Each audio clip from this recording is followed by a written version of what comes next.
Setelah membuang Yusuf ke sumur, saudara-saudaranya sangat takut untuk pulang dan bertemu Nabi Yakub.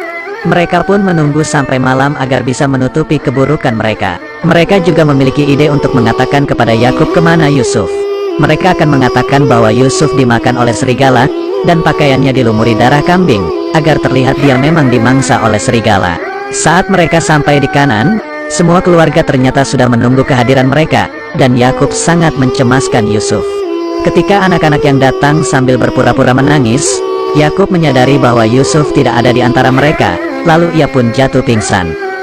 Saat sudah sadar, Yakub bertanya kepada Yahuda, apa yang sebenarnya terjadi. Yahuda dan Samun menceritakan, jika Yusuf dimangsa oleh segerombolan serigala saat mereka sedang menggembala kambing. Dengan sandiwaranya mereka semua mengarang cerita, seakan-akan kejadian itu sangat mengerikan bagi mereka. Yahuda juga memberikan pakaian Yusuf yang sudah dilumuri darah kambing tadi kepada Yakub, agar dia percaya bahwa memang Yusuf dimangsa oleh para serigala. Yakub pun percaya jika itu adalah pakaian milik Yusuf yang membuatnya semakin bersedih dan kembali pingsan.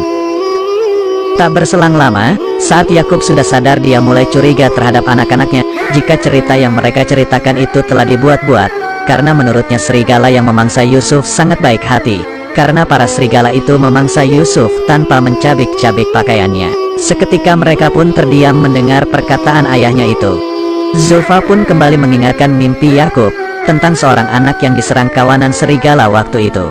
Tapi Yakub tidak percaya kalau Yusuf diserang oleh kawanan serigala, karena bajunya saja tidak ada yang robek sedikit pun. Yahuda dan Samun merasa aneh kenapa pakaiannya masih utuh, dan masih berpura-pura tidak tahu apa yang telah terjadi. Yakub memang tidak tahu apa yang sebenarnya terjadi, tapi dia memperingatkan kepada anak-anaknya, karena mereka telah dikuasai oleh hawa nafsu. Dan dalam peristiwa ini, setan telah menghantui mereka semua. Setelah Yakub pergi, mereka mulai cekcok, karena Yakub tidak mempercayai perkataan mereka semua. Mereka juga akan terus bersandiwara sampai ayahnya bisa percaya apa yang mereka katakan tadi. Sementara itu di sumur, Yusuf didatangi oleh malaikat wahyu yaitu Jibril. Yusuf kaget melihat sosok malaikat Jibril dan menanyakan siapakah dirinya. Lalu Jibril mengatakan bahwa dia adalah utusan Allah untuk menemani dan membuat hati Yusuf tenang. Yusuf langsung menceritakan kejahatan saudara-saudaranya sampai dia babak belur kepada Jibril. Jibril pun mengatakan dengan izin Allah, luka di tubuh Yusuf semuanya sudah sembuh. Yusuf kembali pertanyaan bagaimana cara mengobati luka hatinya yang telah dizolimi oleh para saudaranya. Tapi dia tidak ingin saudara-saudaranya itu dihukum karena dia sangat menyayangi mereka semua. Yusuf hanya bingung kenapa para saudaranya tidak menyukainya, dan apa salahnya kepada mereka. Jibril menjelaskan, setelah peristiwa ini kelak keturunan Bani Israel juga akan melakukan hal yang sama kepada keturunan Nabi, bahkan sampai membunuhnya. Semua Nabi akan mendapatkan perlakuan buruk dari mereka ini. Makanya keturunannya nanti akan disebut Bani Israel. Itulah yang Yusuf takutkan. Kelak ia juga menginginkan agar mereka segera bertaubat kepada Allah. Jibril langsung menjawab perkataan Yusuf, jika nantinya dialah yang akan memaksa para saudaranya untuk bertobat. Setelah waktu yang cukup lama, Yusuf nantinya akan berkuasa atas mereka dan membuat mereka menyesali semua ini. Sebelum pergi, Jibril mengatakan kepada Yusuf kalau dia harus terbiasa menjalani banyak kesulitan. Keesokan harinya, semua warga Kanaan dan keluarga Yakub mencari Yusuf di sekitar ladang gembala yang biasa mereka tempati. Saat beberapa warga mereka di sumur Yusuf, malaikat Jibril kembali datang kepada Yusuf dan menyuruh Yusuf untuk tidur, karena Allah berkehendak lain jika Yusuf belum boleh bangun dan kembali ke ayahnya Nabi Yakub. Tapi saat saudara-saudaranya mendatang Yusuf, dia pun terbangun dan mengatakan jika dia baik-baik saja, hanya saja dia merasa lapar. Lavi yang membawa bekal langsung memberikannya makanan, dan menceritakan keadaan ayahnya yang terus bersedih karena kehilangan Yusuf. Singkat cerita, ada sekelompok khilafah atau pedagang sedang berada di sekitar sumur Yusuf. Dan di saat itu juga datang badai pasir yang membuat khilafah itu harus kehilangan arah untuk menuju Mesir. Ternyata pemimpin khilafah itu juga pemeluk agama Tauhid, karena dia juga merupakan cucu dari Nabi Ibrahim. Pria itu bernama Malik. Mereka pun bergegas melanjutkan perjalanan menuju Mesir, tapi karena mereka kehabisan air, mereka harus mencari air terlebih dahulu agar persediaan mereka bisa mencukupi saat dalam perjalanan. Ketika khilafah itu mendekati sumur Yusuf, para saudara-saudara Yusuf segera bersembunyi, karena mereka tidak ingin ketahuan. Malik sebenarnya sudah tahu jika di sumur yang sekarang ditempati Yusuf saat ini airnya payau dan tidak bisa untuk diminum. Mereka pun sebenarnya enggan untuk mengambil air di sumur itu. Tapi anehnya para hewan yang dikendarai mereka berhenti di depan sumur, dan seakan-akan tidak mau untuk melanjutkan perjalanan. Karena hal itu, mereka pun memutuskan untuk istirahat sebentar. Di sana salah satu teman Malik berpikiran bahwa para hewan itu pasti mencium bau air, makanya berperilaku aneh seperti itu. Di saat itu juga ada kakek-kakek yang sedang merasa kehausan, dan menginginkan air yang sudah menipis. Akhirnya para khilafah itu mencoba mengecek sumur itu, untuk memastikan apakah airnya payau atau tawar. Dan dengan kehendak Allah, air sumur yang seharusnya payau berubah menjadi tawar, yang membuat Malik merasa aneh mengetahui hal itu. Di sisi lain saudara-saudara Yusuf mulai berpikir, bagaimana jika para khilafah itu menemukan Yusuf di sumur itu?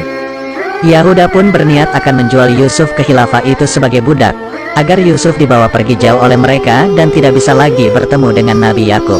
Yusuf yang melihat ada seseorang sedang mengambil air di sumur, berniat akan menaiki talinya. Tapi dia kembali teringat dengan kejadian saat saudara-saudaranya menzaliminya. Lantas ia pun lalu mengurungkan niatnya untuk keluar dari sumur itu. Tak berselang lama, Jibril pun datang dan mengatakan bahwa para khilafah itu diperintahkan untuk menyelamatkannya.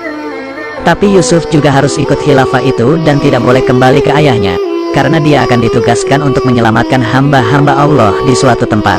Yusuf pun tak tega meninggalkan ayahnya yang selalu bersedih di rumahnya. Tapi Jibril mengatakan bahwa Yakub harus bisa bersabar berpisah dengan Yusuf bertahun-tahun, karena itu adalah kehendak Allah.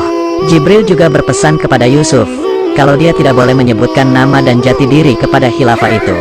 Jika mereka menanyakan namanya, cukup menjawab bahwa Yusuf adalah anak sumur.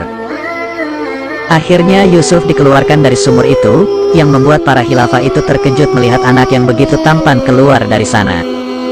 Yusuf terlihat sedang mencari keberadaan saudara-saudaranya, dan tak berselang lama mereka pun datang, lalu menyatakan bahwa Yusuf adalah budaknya yang kabur.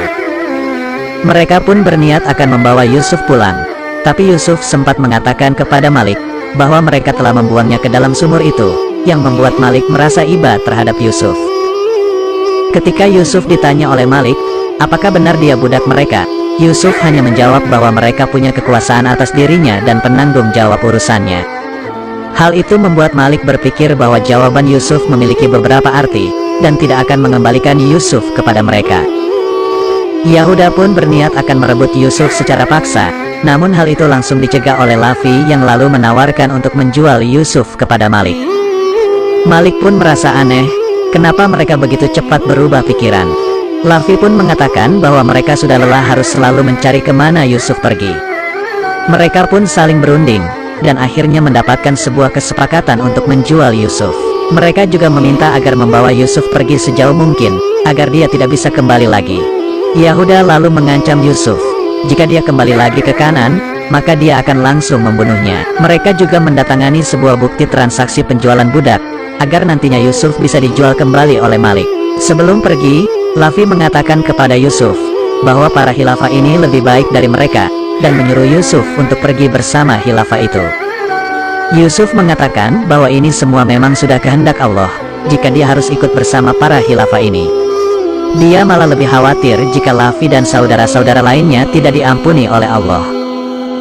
Yusuf juga meminta Lavi untuk menjaga adiknya Benyamin di rumah. Setelah itu Yusuf pun pergi meninggalkan saudara-saudaranya bersama para khilafah menuju negeri Mesir.